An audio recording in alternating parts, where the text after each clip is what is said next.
So there is a common question from students: how do you make notes? Yes, this is a very common question which all of us have when we start preparing. And notes, when you say I'll talk about three different parts of it. The first is, how do you make notes of the current affairs? Yes, this sounds tricky to us. So what I used to do was, I used to read a particular newspaper. I used to read Hindu. Then I started reading Indian Express and the latest stages of my preparation. You can choose either of them. You can read the newspaper and try to specifically focus on the editorial section.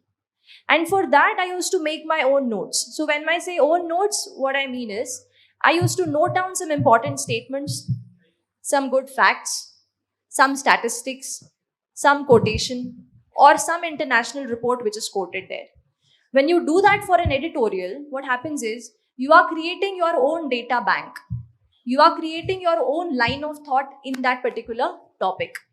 And I had categorized them according to the different topics of the general studies. So I had made history, geography.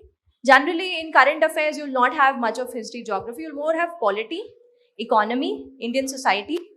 What else? Science and tech, IR, international relations. So I had categorized the topics, and I used to note down whatever editorial importance which I used to find in that particular head. So that gave me, at the end of 1 year, I had my own set of notes, important topics that were there for that year. So when you say current affairs, if you're giving the exam for 2023, from January 2022, your current affairs become important.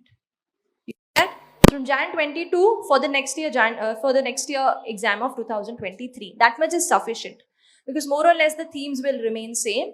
Only the facts will change, like the amount of poverty, different facts. So the GS2 you have in GS3 different facts. So those will change, but over a year, the theory part will more or less remain the same.